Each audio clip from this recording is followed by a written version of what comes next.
कयामत के दिन के लिए मत जियो। हिंदुस्तान में कायदे से रहना सीखो, कायदे से रहना सीखो।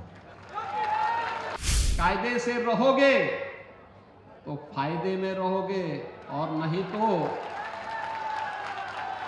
वह रास्ता सीधे जहन्नुम की तरफ ही लेके जाता है, कहीं और की तरफ नहीं लेके जाता है। हम लोगों ने कहा था ना कि रामलला हम आएंगे, मंदिर वहीं बन गया ना, मंदिर अयोध्या में। कोई संदेह है?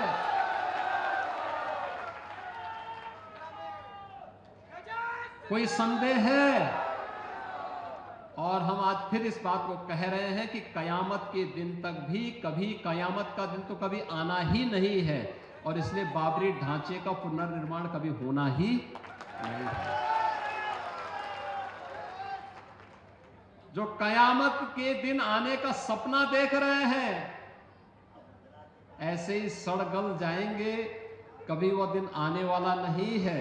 और उनके सपनों को ऐसे ही हम अपनी विरासत को सम्मान देते हुए भारत की गौरवशाली परंपरा को, सनातन धर्म की इस परंपरा को, जैसे प्रधानमंत्री जी ने 25 नवंबर को अयोध्या धाम में आकर के सनातन के प्रतीक श्री राम मंदिर में भव्य केसरिया ध्वज का आरोहण किया था, ये केसरिया ध्वज हमेशा ही भारत के इस गौरव को, सनातन के इस गौरव को आगे बढ़ाने का कार्य इसी मजबूती के साथ करेगा। बहनों और भाइयों, आप याद करिए ना, अयोध्या में 500 वर्षों के बाद एक गौरवशाली क्षण हमारे सामने आया।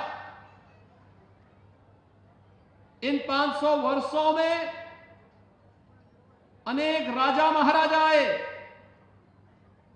अनेक सरकारें आई होंगी। 1947 में भारत आजाद हुआ, 1952 में पहली चुनाव के बाद सरकारें बनी, लगातार हर चुनाव के बाद सरकारें बनती थी, फिर चुनाव होते थे, सरकारें बनती थी। अयोध्या में भगवान राम का, उनकी जन्मभूमि पर भव्य मंदिर के निर्माण का कार्य हो, आखिर ये उनके मन में क्यों नहीं आया? आज तो हर व्यक्ति कहता है कि साहब राम हमारे भी हैं। हमने कहा सभी के हैं, राम तो सबके हैं, भेद इसमें है ही नहीं। लेकिन कुछ लोग हैं जो अवसरवादी रवैया अपना करके जब संकट आता है तब राम याद आते हैं, और बाकी राम को विस्मृत कर देते हैं, राम को भूल जाते हैं।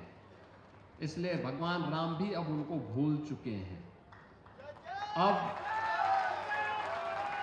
अब उनकी नैया कभी पार नहीं होनी है, उनको कभी आगे नहीं बढ़ना है। इन रामद्रोहियों के लिए अब कोई जगह नहीं, जो राम भक्तों पर गोली चला रहे थे, राम काज में बाधक थे, इन लोगों के लिए अब कोई जगह नहीं। और जो लोग अभी सपना देख रहे हैं बाबरी ढांचे का, तो उनको हम भी ये बता देना चाहते हैं कि कयामत का दिन कभी नहीं आने वाला है, और कभी नहीं आएगा।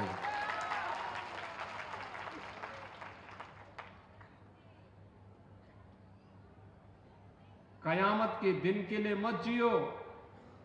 हिंदुस्तान में कायदे से रहना सीखो, कायदे से रहना सीखो। यहां का कानून मानो, कानून मानोगे, कायदे से रहोगे तो फायदे में रहोगे, और नहीं तो आगे का रास्ता तो फिर कहां के लिए जाता है, वह फिर कानून कोई तोड़ेगा तो वह रास्ता सीधे जहन्नुम की तरफ ही लेके जाता है, कहीं और की तरफ नहीं लेके जाता है। कानून तोड़ करके कोई जन्नत जाने का सपना देख रहा है, तो सपना उसका कभी पूरा नहीं होने वाला है।